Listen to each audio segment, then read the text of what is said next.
Welcome back to Not Alone with Melissa Sue Methvin. This is a place we share stories of hope and inspire others because to inspire them to never feel alone. Because when I lost my husband to suicide in 2022, what I did is actually read so many books of others who went through some dark times and how they got out. And then I started seeing a sequence of events of what I needed to implement as far as habits to get out of this dark space, to get out of this deep grief, mostly for my family, for generations to come. So each guest I have on today, this is for you to learn their hard-earned wisdom, to shift your life so you don't have to learn these hard-earned wisdoms. So today I have the honor to have Dan Sakowski. Am I saying it correctly? Yes. Also known as Big D, an entrepreneur, a businessman, and it's truly an honor to hear his story and how he's achieved wealth, but also with faith, presence with his family, because finding that balance as an entrepreneur is extremely hard. As for me, I actually, from a young girl, never wanted to own a business because I saw my mom become an entrepreneur. And she had no time for herself, no time, she was a great mom, but just no life to achieve and hit the ground running. And I was like, wow, I don't want that. And then I see my husband owning his dental practice and kind of seeing the same pattern. So for me, I was like, no, I want to work and leave work at home, leave work at work and then come back home and be so present and not suck the life out of me. But now that my husband passed and I've kind of practiced, God's calling to start a podcast, to start these businesses, I am now a businesswoman and I'm finding it hard to find that balance as you grow your business. And I seem to have 10 ideas at once. And so I'm really honored that you reached out. And I think I'm going to learn a lot from you today. And I know our audience too, because you do feel kind of alone starting from scratch and starting your own businesses. And I think it's important to learn from people like you that's been an entrepreneur for a long time. And I, after reading kind of your story and following you, I love your message. We align on so much from faith, family, purpose. But I also found out that you had a heart attack in 2022, same year I lost my husband. Yeah. And I'm always curious, what did you have to change? What had to die? From you. Like I always feel like there's a truth that God was trying to shine. And what identity you had to let go at that point? So I think as business owners and entrepreneurs, we get so caught up in the race and in the grit and everything. And it's all about the result of achievement, financial achievement, status, company growth, and all the accolades that come from what you've done to prove that you can become something because of an identity that a business has proven that you've became. But most business owners are empty because when you look at business, why do most people get involved in business? Because they want time freedom. They want to be their own boss. They want to have leverage. And what ends up happening? They don't have time freedom. Their business runs them and they're under leveraged. Yeah. So for 20 some odd years in business, I continued to just build and build and build. And it all stemmed back from, childhood, chasing something that I never had, trying to fill a void. So every business was like looking for validation. Every woman was looking for validation. Everything I was doing was like, how can I confirm that I'm doing a good job? Because I never was taught as a kid that, you're doing a good job. I'm proud of you. None of that stuff. So I was never told that. So I wasn't taught on what that would actually do or not do for you. So when I had my heart attack, it'll be 4 years, literally in a couple of weeks. and I died for a moment. I My one son wasn't talking to me after a pretty bad divorce. My one son wasn't talking to me for like a year and a half. I text all my kids like, sorry for not showing up the way I should have. The cars, the money, the houses, none of that stuff matters when you're dying. Yeah. And you kind of default to like all the things that you should have done. And I think when we're in business, a big word, there's two big words that are used that are not really defined properly. First is entrepreneur. A true entrepreneur has high leverage. Uh, like my last business, I was working 20 hours a week and I was doing well and I was leveraged, pretty well, but I still wasn't happy, but I had leverage. The second thing is legacy. Most entrepreneurs want to leave a legacy to their kids. If you're building and establishing a business and you're working hard and you have stuff, what legacy are you building? Like for your husband, he built a big dental practice. So if he had bought one location or 100 locations, that's the location. But what's the legacy behind that? For me, I built many, many homes. I was a developer. What legacy is that? What lives am I changing? Well, who am I impacting? That was my question. So when I was in that ambulance and I felt like I died for a minute after texting my kids, I blacked out. I felt like I had a conversation with God and he's like, what are you doing? I've given you the ability to be disciplined, to do all the things that you've done, but yet you've shared it with nobody. And I feel like God's got a little game out there. I always say this, like, how bad do you really want it? You get checked a number of times in life and you either listen or you don't. And every time I would say I listened a little bit. Yeah, like God was whispering Yeah, beforehand. yeah. I give you these Like little nuggets. nudges. Yeah. So what were their little nuggets? Do you have an example? Like what were the little nuggets? Yeah. So like 2004, I went bankrupt. First business. I was young, you know. Why are you doing it? I had no purpose. I was just trying to make money. Then the next business. And then my son, fell out of a window. So that's what brought me closer to God. And then, earlier before that, I get into a bad motorcycle accident, I almost die. So all these different situations. Yeah. It's like, how many? Because grief and these big things kind of bring you back. Like what matters, right? Yeah, you can achieve the self-worth by finding balance, right? God was kind of calling you back to find a balance. So when I was in that ambulance and he said, hey, like, I said, I don't want to die. Like, my son's not talking to me. Like, this isn't the way I'm supposed to leave. And he goes, well, I want you to share with people what you know and teach people what I've taught you. Because something came across my mind where it was like 15 years from today, if I died right now and my kids are sitting around the table with other people, what are they going to say my dad did? Dad built houses. That's cool. How do you change that to be like, because of your dad, this happened to my family? Because of your dad, this happened. How do you be that because of you, change happened in somebody's life? And that was my call.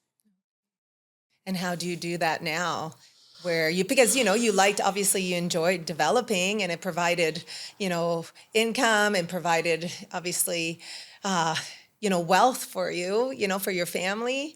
So was that a passion for you? Did it light you up? That's all I knew. Like that was my knew. growing up. I knew construction. That's what I knew. So how did you pivot that? So I didn't listen to God again.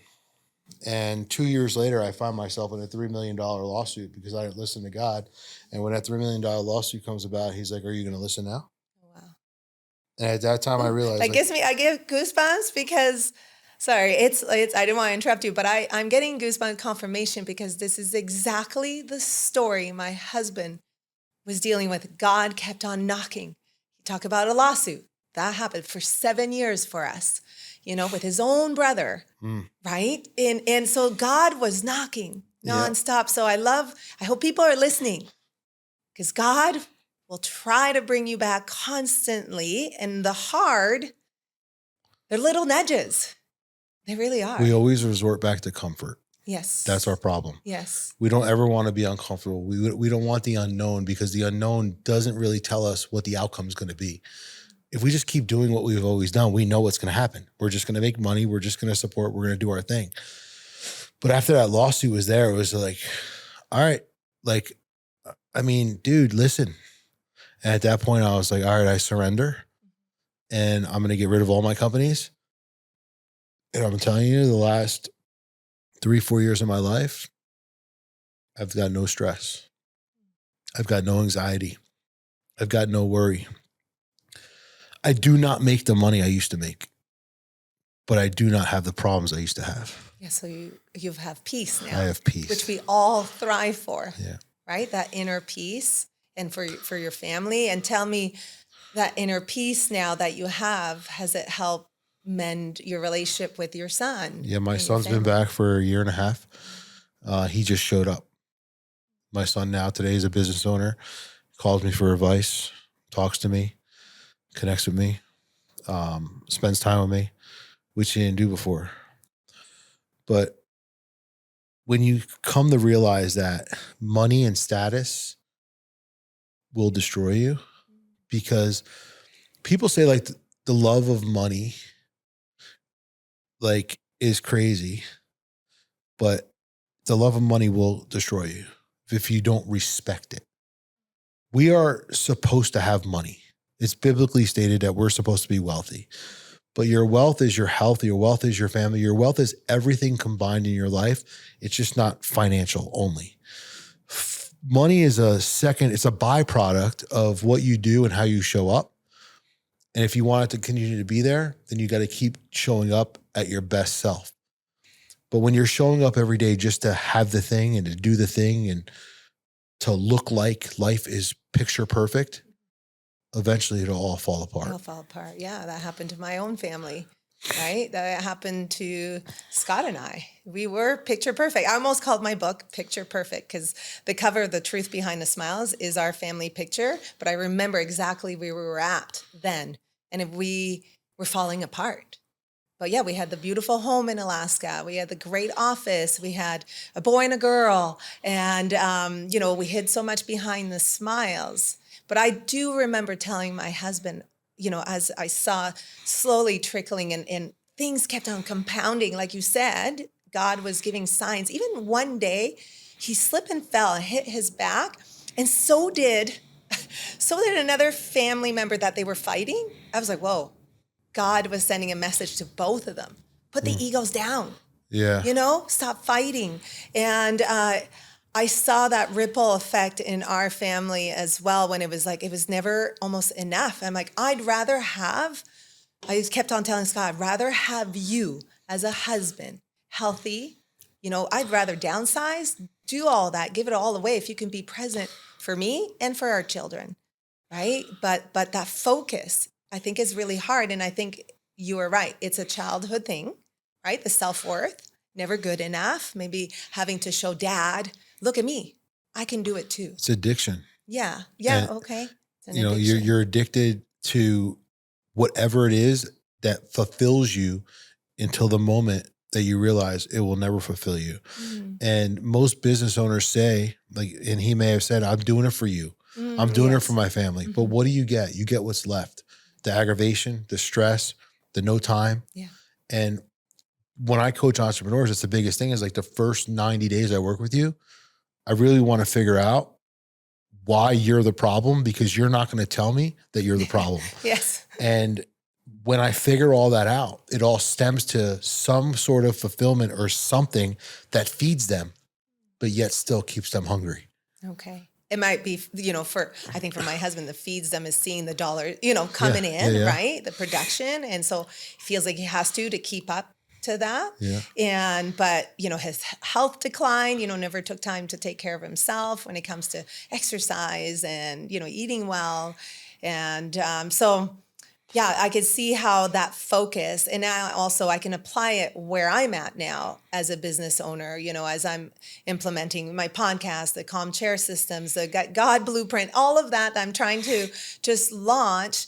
But also, as I'm making this decision, I pray. Yeah. I follow what God's leading me to do, right? Yeah. And I also try and find balance and be present and know money is not, my number one, right? It's God. What is he asking me to do? And I get confirmations nonstop. Like he asked me to start a podcast and I was like, oh gosh, it took me like a good 4 months to get started, but now I haven't stopped and I see why he wanted me to do that. Right. Yeah. And then it was just like, okay, you've got to be in this documentary. You got to be this, the dental community. That's so clear. He wants me to be there.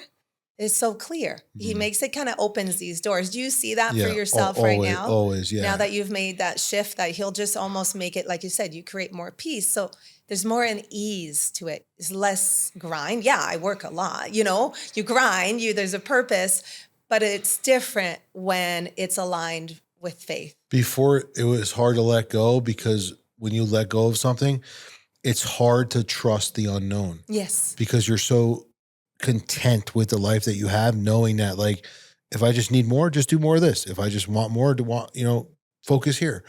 So releasing and trusting that this is not for you and listening that, hey, I'm going to put this person. And I always tell people that like we're on an elevator with God and we continue to go floor to floor to floor. And the problem is people are stepping off the floor. Things are being put off on that floor, but we're the ones who want to pull them back in. And we know that there's so many things in our life we need to release. So like when I was married, we had a picture perfect life. Facebook made us look real good. Everyone looked good. And then we file for divorce and it's like, oh my God, I thought you guys were the perfect couple because that's what we want the world to believe because that helps the identity we're trying to create. Absolutely. And when you release all that pressure and all that pressure is gone, it actually becomes easier to move in life because you can actually breathe. When then going through all those situations, you're pulling for oxygen. Yeah. You don't know where to go, what to do, and how much stress. And living in a place where, you've suffered a major loss and a lot of pain. Though you have to grieve through and go through it, there's probably a lot of pressure that you don't have to deal with every day that you were dealing with before. Yeah. And though you'd rather have your husband here, if you had to deal with that pressure for the rest of your life, just knowing the things that you had to go through. The same thing, like I didn't want to be divorced for my kids, but then again, I'm like, what's better for them? Yeah. So, and then often parents will stay because of the kids, right? Or things can change or there's hope, but you feel that presence and you feel, the truth. And it often affects your health as well, staying in an unhealthy relationship. Yeah. It's hard. I think the marriage, death to us part, yeah. Right? Health and sickness. And sometimes I feel that contract keeps us in unhealthy relationships when God's saying, okay, I think this has to be done, right? Letting go of something for something bigger. My parents stayed married till I was like 18. So for 18 years of my life, I didn't know what love was. I never experienced it. I've never seen it. I didn't know how a man should treat a woman. So when my daughter comes up to me at 8 years old and goes, why aren't you sleeping in bed with mom? I said, I have to make a choice because if I don't make a choice now and I wait until they're older, my daughter is going to live in the same world I live in right now. Yeah. So it was my turn to change the dial. Yeah. I love that you shared that because I've been in the same situation. We slept in separate rooms and for a really long time. And I kept on thinking, gosh, would I want my daughter to stay in a situation? What am I teaching them? So I think this is so important for people to understand. Because, just like, mentors, we're the mentors for love, right? What does a healthy relationship look like? Yeah, there's going to be ups and downs. I'm not saying let go, the minute it's hard. No, but show healthy communication in conflict, showing up for each other, doing the work, growing together, right? Showing hard communication conflicts, but showing these behavior are passive aggressive and just the silent treatment and just all of that we think kids can't see, kids can't feel. They do. And we are their mentors for life. So what are we trying to teach them? And same now for you, you're a mentor for business, right? So it's important to look at people, be like, what have they done? What have they learned? I'd love to learn from you, because for me, I learned so much from people that got out of the dark spaces. Okay, what are they doing? Wake up with gratitude, meditation, prayer time. I did so much work on myself. I still do. This will be a lifelong thing. I invested in me, which I think is so hard for people to do. And I think as an entrepreneur, you also have to kind of invest in probably the knowledge and aligning with the right people. This is where I think is hard as entrepreneurs. Who are you going to align with? Because you can't do it all by yourself. So I often just kind of pray. I'm like, okay, who am I supposed to bring on to help me with this, right? Create this course, right? Or whatever it is. And I often just will pray, and oftentimes it just makes sense who it is. Someone will come into my life, and I was like, okay, they align with all my values, right? It's because you're going through a season right now, and you got to find people who've been through the season, who can help you through the season, who can walk you through the season. And I think so many times in life, we don't do that. We oftentimes talk to our friends, talk to our family, because we want them to talk us out of how we feel or what we're doing, but they can't really give us the advice for where we're going. As an entrepreneur, as someone who's really trying to grow, the resource of that destination has to come from someone who's lived it. Yeah. But we're not taught this as kids. As kids, we're taught to just go through life and do what we got to do and be lucky we're alive another day. Yes. If you wake up another day, be thankful for that. But we have so much to do in our life and so much to serve in our life, and we're put on this world for a reason. And most people undervalue their gifts because they don't ever spend time with the right people. With the right people. And I love that you said that everybody has gifts. Everybody's here, placed on earth, was chosen to be here for a purpose. And God keeps on trying to get us back in alignment with that. So we got to learn to listen to it. And yes, having the right circle around you, I find that's tremendously important. The energy you're around, the support, are they helping you rise? Are they giving you the same good habits? Are they lifting you up? Now, as an entrepreneur, do you have some advice? Like for me, it's in the beginning stages in a lot of the businesses that I have, as far as how do you focus? I have maybe 3-4 different projects on the go. Should I just pick one and focus on it? But I feel so many of them are all aligned with my purpose, right? So the first thing I would look at is, which one would bring you the most joy if it were completed today? The second thing I would look at is, which one is draining more of your time than it's actually worth? And then the third thing I would look at is that if you were to be gone tomorrow and pass any of these 3 or 4 businesses away, which would be the one that you would? And when you start narrowing yourself down to what's the most important for you right now, as entrepreneurs, we become wired to the next thing, the next thing, the next thing. But what we forget about is singularity of focus. Everyone wants everything, but if you could just take everything and put it into one thing and grow it, and then that thing is just literally on its own, growing itself, and you're spending so little time because it's literally building. Now you can focus on the next thing. So I would look at what's bringing you and your family the most joy, the most value, and going to make you feel the most fulfilled because you're serving at your highest level, and then everything else could wait. Yeah, that's great advice. Because I get lots of ideas, and God plants them, because I'll be speaking. And I'm like, oh, we need this and we need that. I mean, it always. So don't get confused. So God does plant them, but the devil also comes in to distract you. So when you've got something so great, the devil wants to distract you with other shiny objects that look good and other people in your life that look good. So you're distracted from the work that God's calling you to do. Okay, that's good. I needed to hear that. Yeah, because that sometimes gets a little bit confusing, right? As you go along, you're like, oh, which ones are distractions and which ones are not? I'm starting to figure that out, as far as, for me, I know podcasting, it lights me up, and I learn so much, and I know my audiences too, and there's purpose to that, and I definitely want to continue that. As to why I started is because I wanted to give people the voice as well to share their wisdom, right? Because I don't want them to wait till somebody dies by suicide. Learn from my husband's story. If one legacy I can leave is listen, read my stories, listen to all these podcasts, because they went through some hard times, like for you, right? As you're growing your businesses and tarnished relationship with your son and, the lawsuit. Those are very highly hurtful, stressful times and bankruptcy, losing everything.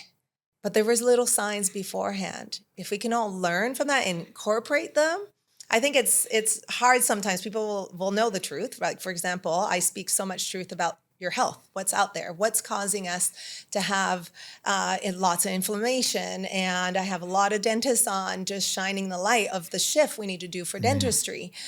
But do people want to hear the truth? We often don't even want to see our own truth, right? Because the truth takes work. And it makes it uncommon and unknown for us. And that's the biggest thing. Like when we're little and young, we're taught certain things, but we always do the opposite because we want to do what's better for us. But when we get older, we're taught so many things and then we only do what's comfortable for us. So I always tell people, like, relate back to a kid and be resilient and know that you can have and go after anything you want. But the minute you choose comfort, you're going to disconnect, right? Yeah. You wanted to walk, you walked. You wanted to crawl, you crawled. You wanted ice cream, you got ice cream as a kid. Now all of a sudden you get older and things are too far out of reach. That's not for me. Oh, I should just be lucky I have this. I should just be grateful. But the Bible talks about these gifts that we have and all these things that we could do and how we can share. Everyone's poor me. Everyone's in this whole poor me episode of life. You've went through trauma. I went through trauma. It's all different. And we should never size it up to anybody because it's all different. Yes. I talk about the disciples, right? They were all bad people. Some were worse than others, but God called bad to good. And he uses all the situations in our life that are bad to create the good that's ahead. Yes. As long as we listen. As long as we listen. Yeah. Use that story for good. Like, for example, then we can touch people's heart, be like, oh, this happened to me too. And look at her now, right? That's my hope, is that, you can get out as a suicide survivor and your families, hopefully I could be that light, like, doing the work, your family's going to be okay. I think your kids are gaining the most out of all this because you chose not to be the victim. You've created victory from the situation to become better and to grow through it and use it as awareness. Your books, your podcast. So what you're doing for your kids is greater than anything you could do for anybody else because you're showing them not to stay small, not to stay stuck. We've got to grow through this and become better and show ourselves in the world of who we're really supposed to be. But so many people who've been through what you've been through fall victim, poor me, why me? And then their entire identity and their kids' identities are strapped they get stuck to this. Yeah. They get stuck. I see that and stay in the little spiral and the loop of victimhood. And that's why it's so important to, do the work. Like, what have you done for yourself as far as be able to go change the identities after your heart attack and near-death experience? What kind of work did you do for your identity? And for every time I've been through something in my life, my book's coming out in November, and my book's called Falling Your Way Uphill. It talks about all these situations that could have broke me. Terrible. Everyone I've given the book to read it prior to coming out, the first manuscript, they said they're crying, laughing, and jaw-dropping at the same time. Like, it's so impactful because every time that we have a season of life, we're not supposed to stay in that season. So for me, I just look at, like, it was harder when you were younger and going through your first experience because you don't know how to deal with things. Yeah, you're not given the tools, right? But we're going to go through so many bad situations our whole life. Life's not always going to be glamorous. But how do we have the glamorous and the bad and put it together to shine at our highest? And you have to work on the way that you respond. And I think that we look at other people and we go, oh, their life is so good. People look at me and they're like, oh, yeah, look at me. But that's why I share what I share on. I'm so vulnerable on social media. Like, I'm the opposite of all these other people. Like, I tell you about all the bad stuff. I tell you're not as good as you think. I tell you this stuff, like, in hopes for you to be like, oh, wow, like, he's not perfect. Because people see the followers, they see this, they think, oh my God, this guy. Like, but let me tell you about how we got here. And I think that's super important. Yeah, I like that. Nobody wants the Authentic. backstory, but I want to tell you the backstory, because if you don't listen to the backstory, you'll never understand the today story. Yeah, true. And it's so good, probably healing for you too, to talk about the truth, your truth, right? Because that's how it was when I wrote my book too. It's so healing writing a book. You let it go. You let it all go. I talked about my dad in my book, and my podcast host read it, and he's like, are you ready to like shame your dad like this? Like, I'm not really shaming my dad. I'm just, if you really listen to it, I'm talking about why his belief in himself, or whatever conditioned him to be, turned into the way I started living. He never healed himself, which allowed me to carry what I carried, and I can't change him. But all I did was choose to forgive him. And because I forgave him, he has to decide that he's got to figure out why he's acted in life the way he's acted in life, reacted to life the way he's reacted to life. I'm done. I've let it go. So the story really shifts, and I'm not like, my dad became who he was because of something he never dealt with at a young age. Then he turned it into how he raised me, because that's all he knew. And this is the cycle of life we go through. So you're changing. So your kids went through a situation where you guys were living in different rooms and, sleeping 2 separate lives. But on the outside, if you go to an event, you're all dressed up. Everyone thinks you're a power couple, right? Yeah, absolutely. But now what your kids see is that it's okay not to be okay. And whatever happened. Yeah, I still show that we're not perfect. I'm still navigating their still grief. It's body keeps the score. We still hold stuff. Home life is not always, you have these ups and downs. And I feel like that is important to show people that I'm still figuring things out. They see all this. They see you rising. Yes. And I think the most important thing that our kids can do is watch us go through every storm and come out the other side. Yeah, true.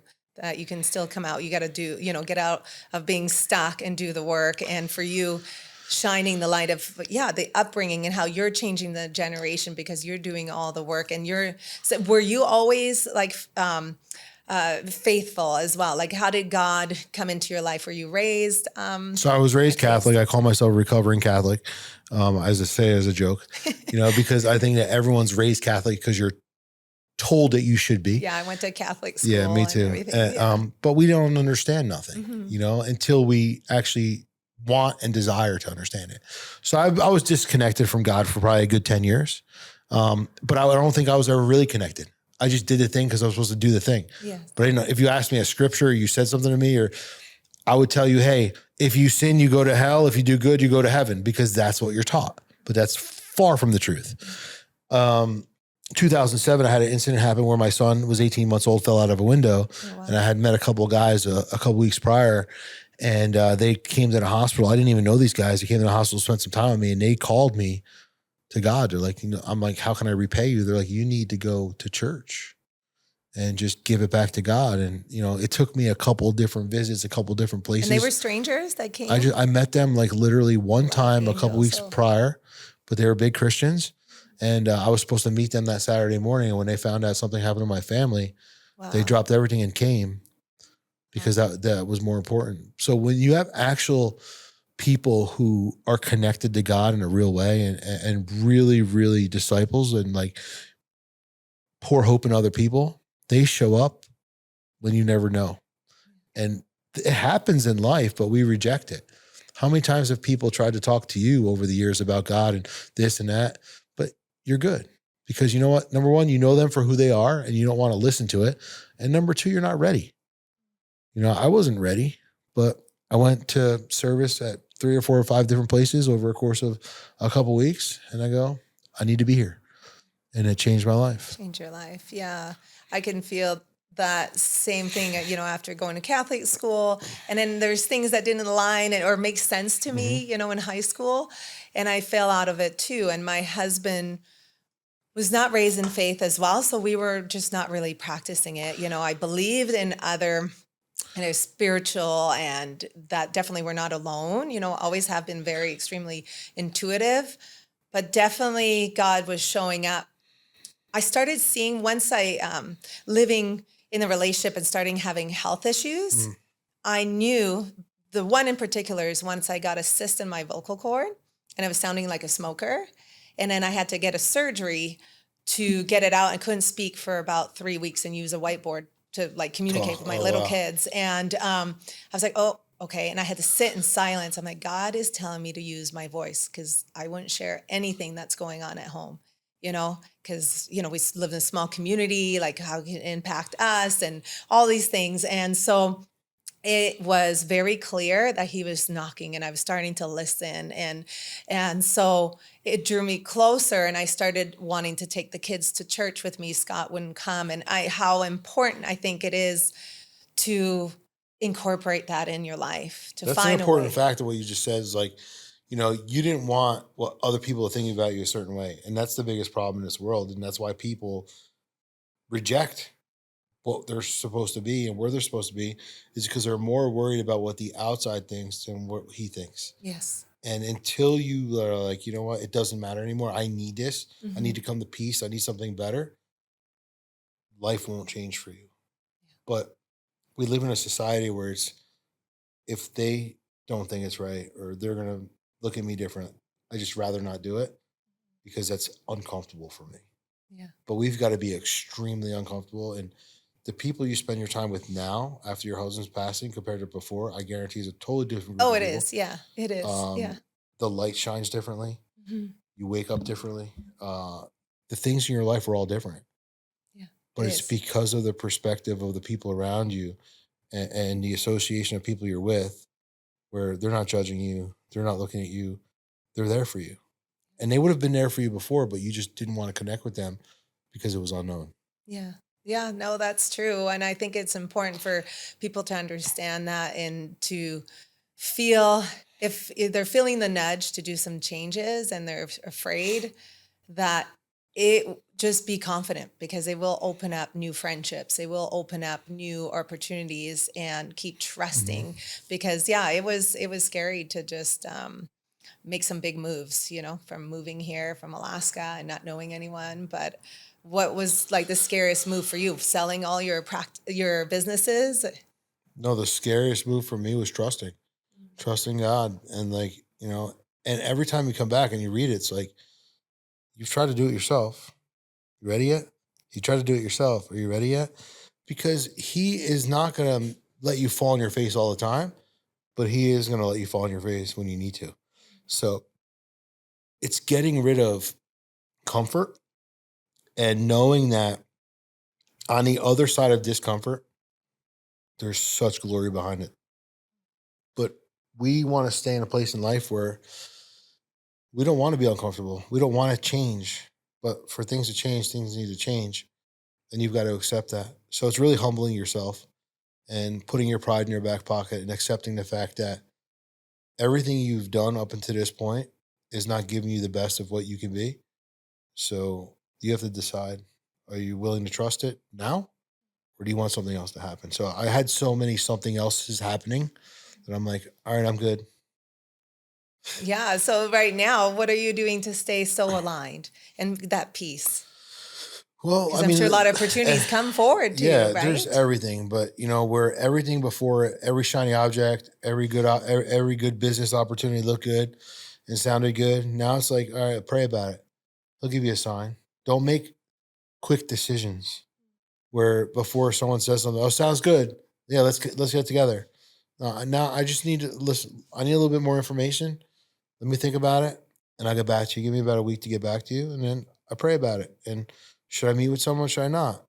So this guy was supposed to be on my podcast. Great example. This guy was supposed to be on my podcast next month, and I don't know, something felt very off. And then I had this other girl, Jen, on my podcast. She's one of my clients, and she also has her own podcast. And he messages her and says, "Hey, I connected with you through Dan. Would love to be on your podcast." So on our coaching call, she's like, "Hey, do you know this guy?" He said he connected with me through you. I said, "First of all, I never gave him your information. Second of all, he probably saw the picture that you were on my podcast and just hit you up. And third, he's probably podcast hopping because what's in it for him? He's trying to launch a book. He's trying to do something. I'm launching a book too, but at the end of the day, like whatever, like that's not the, I want to help the audience. I want to give them something and serve them something. Hey, you buy my book? Cool. You know what I mean? You don't buy my book, whatever. But after her saying that, I then messaged him and I'm like, hey, oh no, he actually messaged me. He's like, hey, I just talked to so-and-so. I don't want to say their names, so-and-so. And they had a lot of great things to say about you. And, they were just on your podcast. It was great. And like I said, I had a coaching call with her and she's like, I'd say anything about you. So I messaged the dude. I'm like, hey, bro, like, just a question for you. Like, you fill out the intake form. We're a little bit unclear about why you want to be on this podcast. Our podcast is about resilience and grit and fear and things that you've overcome to become who you are today. Can you tell me a little bit about, why you want to be on our podcast? Then he sends me this chat GPT thing, this whole thing. I'm like, whatever, dude. I said, you know what? Like, you're not a good fit, nothing. And I just decided not to have him there because you realize that, people and things will come into your life. And maybe a year ago, I would have just let him come on. But now I've got to protect my time. Mm. So you start seeing whether it's an opportunity, whether it's a person, whether it's a relationship, whatever it is, and you've got to look at it and say, is this going to feed me good? Or is it going to leave me hungry? And then don't react and don't say yes in the moment.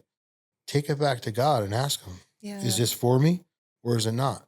How many decisions I don't make anymore? Like if I want to buy a new car, let me pray about it. Yeah, I do the same thing. Versus making an emotional decision. Yes, actually, I love that you say that. At some point, I do the exact same thing. I pause more because sometimes I was really fast to move things, along. And then I'm like, okay, I have to put on the brakes a little bit and spend more time in prayer. And then oftentimes I'll ask him to give me a sign. Mm-hmm. Like, am I supposed to do this, right? Mm-hmm. And sometimes I do have to move fast for some of these decisions, but I really implement prayer in asking for a sign. It could be simple as, I don't know, for me, I love birds, right? Different birds coming to me, or a song that comes up, or something that aligns. He'll find ways that I just get it. And that was the sign.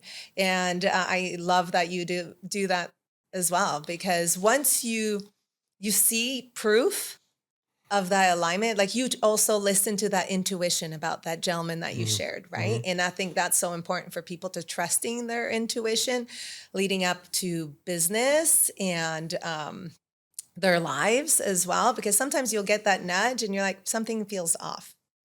And you could have felt bad saying no to this gentleman, be like, oh, I'll just do it, because I know same thing. I've got a lot of people that ask and I'm like, oh, I probably should and want to do it, give them a chance to, but I love that you say, well, you got to protect your time, protect your energy, protect who you surround yourself with. With you, 100%. I knew we aligned so much on a lot of things, right? So I knew it would just be so fulfilling, right? Fulfilling for me, mostly, me, my family. I learned so much, and I know he'll teach so many other people listening as well as to learning from your path.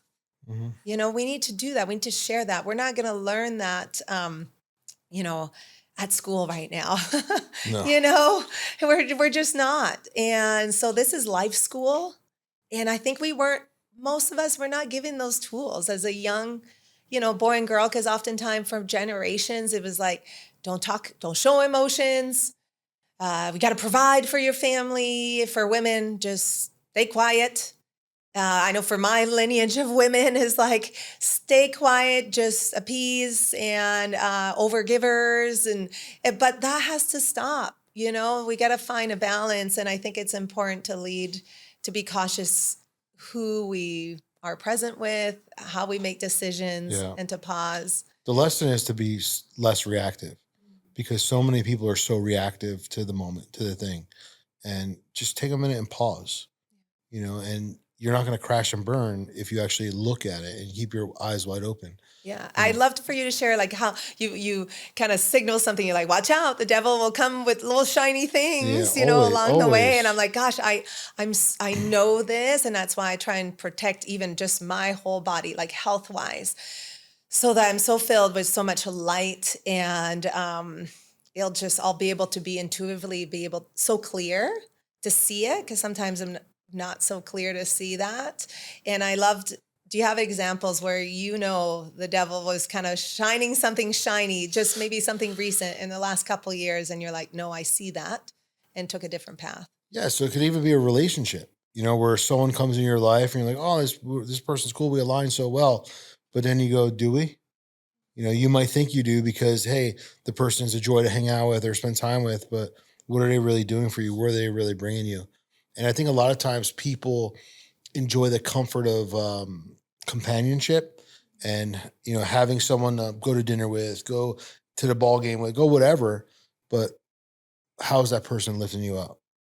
And if you really sit still for a minute and you ask yourself, if it's a business opportunity, if it's a person, whatever it is, what's the good out of this? Like, what am I looking for from this?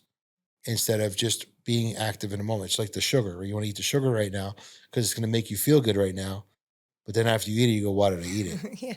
So what did I post this morning that you reposted? The calendar, right? Yes, it's about I all love the that. things Yes. that we say we do, but do we really? Let's look at how we react to our day. Let's look at what we're doing throughout our day. Let's look at what our life is actually putting out versus what we're spitting out. So when you dial everything back. Yeah, because what was it? You said something like your presence, right? Yeah, like you say you're present for your family, but are you really? What do they get? What's left of you? You say you're faithful for God, but when you talk about God, most people only thank God when good things happen, but they're not there when bad things happen. They don't have gratitude for the bad, just for the good, right? And maybe it's your business, and you talk about how important your business is to serve other people, but are you just doing it for money? There's all different examples. Yeah. But if you look at really how your life is playing out and how your day plays out, and you lay back at night and you lay in your bed and you go, okay, well, like, what were the benefits of today? Everything I did today, how did I serve? How did I show up? And what could I have done better? Most people don't go to bed that way. They go to bed with like, okay, I got to start all over again tomorrow. It's the same thing. Or, this was not accomplished because they just run on adrenaline or they run on, just chaos. Yeah. And that's not a way to go. Like, check yourself. So people come into your life for a distraction. Things come into your life for distraction. I always talk about the to-do list. So when you look at your house, you got two lists. You got the to-do list and hey, this today, tomorrow, I got to get this done. But then you have a distraction. I'll give you an example. Saturday, my son, Saturday or Sunday. Yeah, Saturday, my son's like, hey, Dad, you want to go ride Harleys tomorrow? Because my other son wanted to ride. But on Friday, he told me he was going to clean out his shop. He's got new shelves. He's going to spend Sunday all day cleaning out his shop. I'm like, I would love to, but you've got to go clean out your shop. He goes, no, I don't have to. I go, you have to. He's like, okay, Dad. And then the accomplishment on Sunday of cleaning out his shop, doing everything he had to do, putting the shelves up. And even though it took him 12 hours to do it, he's organized. He went into a new week, a new way. We could ride Harleys whenever, but you've already committed to doing something. But what sounded more fun? Yeah. Yeah. Right? This is what happens all the time. So true. Oh How many times have you canceled a lunch meeting, or this meeting, or that meeting, or an appointment because someone wanted to go to the beach, or someone wanted to go to the lake, or someone wanted to go get a massage? Because what sounds better in the moment? It's also reactive to the pain that we have to go through versus the fun that we're going to miss out on. But you got to miss out on fun to gain some more later on. Okay, I think I needed that message. And I think a lot of it too, because distractions Always. It's always. That's why I'm like, working from home. Yeah. Oh my gosh. The days that I'm working from home and there's kids at home and I really feel it'd be beneficial to find a little office outside the home because yes, distractions nonstop. And I actually set your boundaries. Yeah, setting the boundaries. Yeah, that's a big topic for me. Setting boundaries. And I think being clear of the daily habits to achieve your goals, right? Where do you want to be?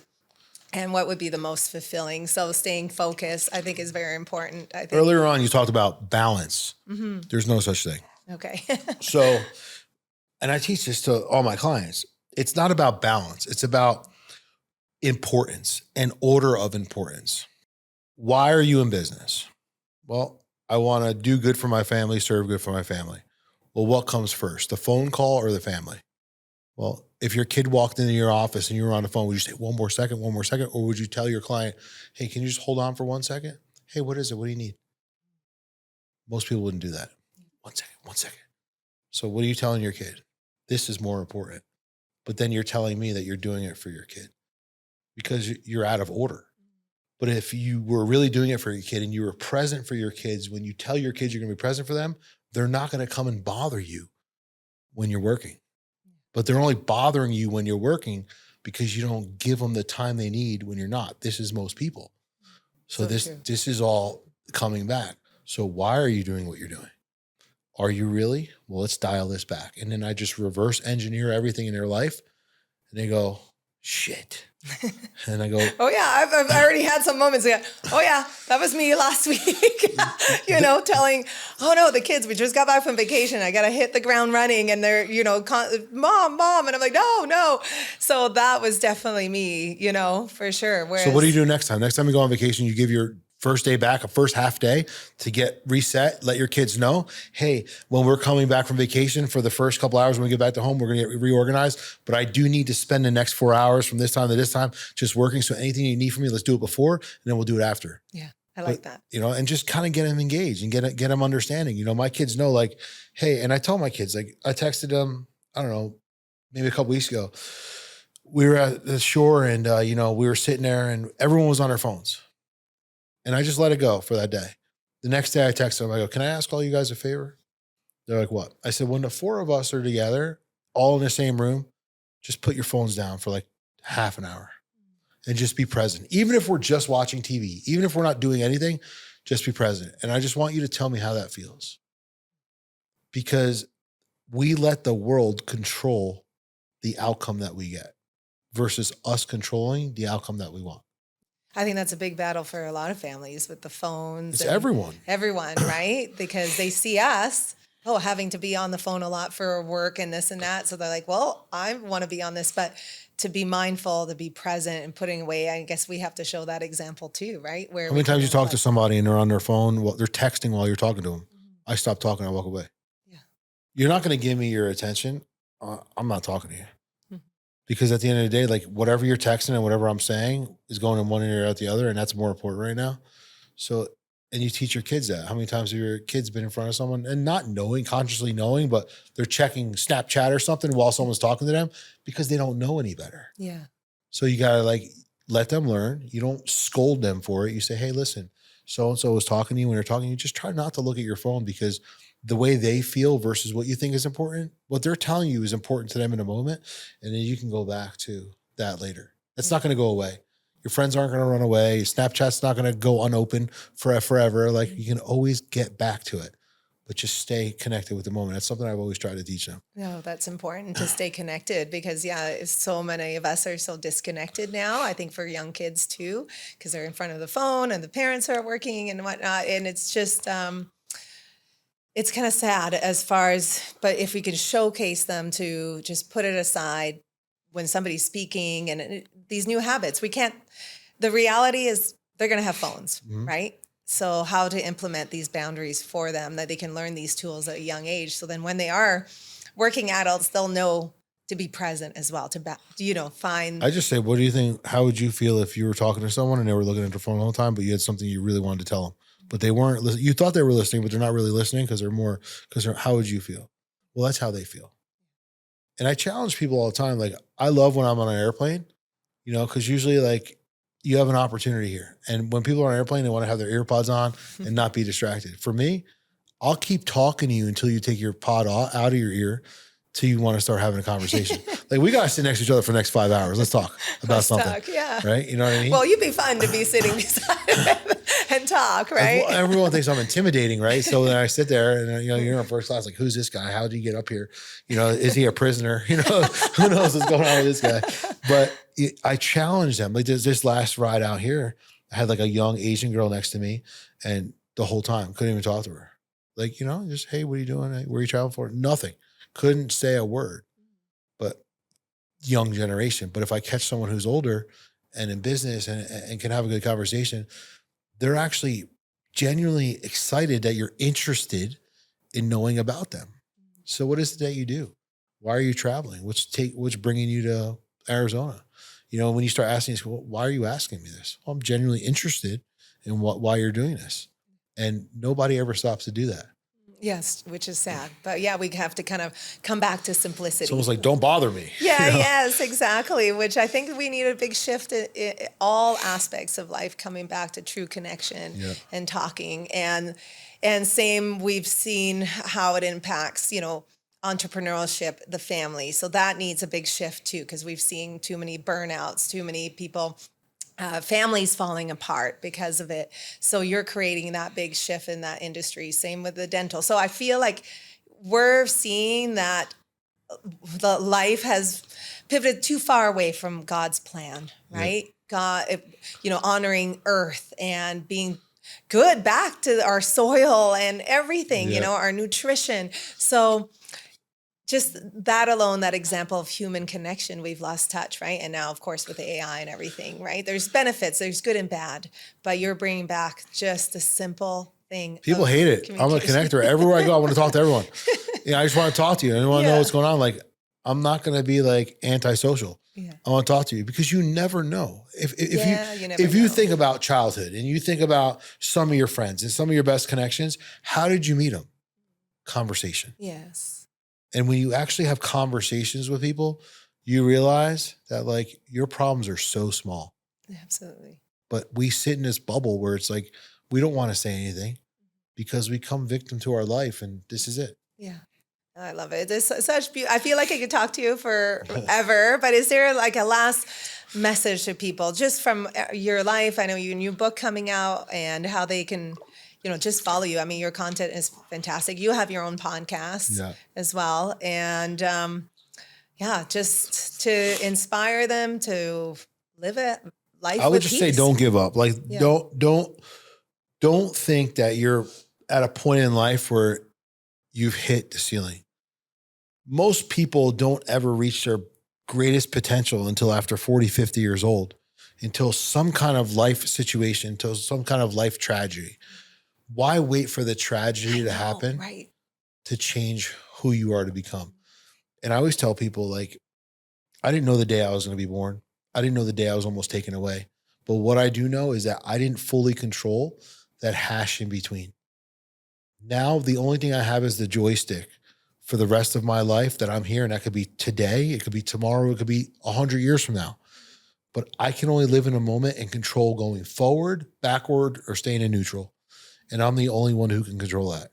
So know that that dash is the only thing that you have control over and that you can guide. So don't live tomorrow as if it's someday, because someday may never be here. And that's all I simply have to say. Live in today. Yeah. Live in the moment. And if you want to do something or you want to be a part of something, do it. People always tell me, like, if I tell you I'm going to connect you with someone, literally the second we're done talking, I'm sending a text. Seconds later.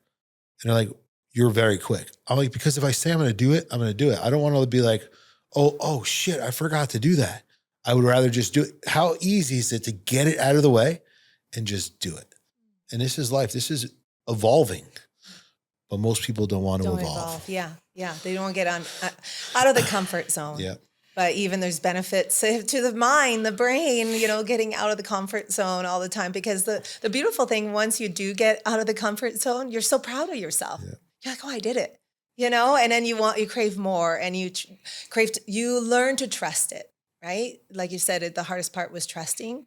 But once you trust it and you start seeing that, you feel so much better. There's so much peace. There's so much good that happens. Then you crave that. Now you learn to trust it even more. So that's my hope as well, is that people, surrender. They step out of their comfort zone. And also I like how you talked about prioritizing, prioritizing. Super and be important. Careful of I think your big message too, be careful of the distractions. I don't know if I know I needed that, be careful of the distractions. And I think a lot of us do not need that to keep focus and what truly matters. I always dial it back to, like, you go to your favorite restaurant or you go to a restaurant and you know what you want to order. And then the specials come out. So true. And you look at the specials and you're like, oh, that sounds good. And after you eat the special, you're disappointed and you wish you ordered what you wanted. That's a distraction. When you've made your mind up to know that you deserve and want this, stop looking at this. And that happens in business, it happens in life. And that my book literally shows that. It shows so many things about this. And I've taken a lot of time with this book. I've sent it out to high level people and I said, can you just please read this and tell me how you feel? My goal with this book, everyone wants to have a book. My goal with this book is impact. Yeah. I need to impact people. So I'm taking my time with it because I want to make sure that after the reader's done, the reader's like, man, my problems are small. Man, I can't believe I didn't do this. Man, I can't believe I'm letting that hold me back. It's about resistance and resilience and knowing that life's going to give you as much as you want, but only allow you as much as you deserve. I like that. I can't wait to read your book. Yeah. So how can people, follow you? Sure. Yeah. My biggest platform, you can find me on danSakowski.com. My book is followingyourwayuphill.com. We have a pre-launch site there, followingyourwayuphill.com. And then my biggest platform where I spend most of my time is Instagram, Big Dan Official. If you message me, I'll message you back. And that's really the only platform where I spend a lot of time on, but I do have everything else. Okay. Well, I appreciate it. Thank you so much for Thank reaching you. out. I'm truly honored, and I definitely learned a lot, and our audience will as well. So Appreciate you the are time. making an impact, and you will continue. I think writing a book, I tell everybody to write a book because it's healing, healing yourself first of Yeah. all. But yeah, your story, it will have a ripple effect. 100%. Yeah, it will. They will not have to wait till a tragedy to happen because they've read your book. Don't write a book or do a podcast for the money. Do it for the impact. Yeah, absolutely. That's why I'm here. Yep. That's why I'm here. So thank you very much for listening to Not Alone. If this episode touched you, please share it, like, subscribe. And like every episode is because I truly want no one to feel alone. And I also want you to learn these wisdoms and start listening to God's whispers because he's always knocking. He's always giving you these little signs. Your body is always speaking as well. These little illnesses, they're trying to pivot you on the right path, and be careful of distractions. Like Big D said. All right, stay tuned.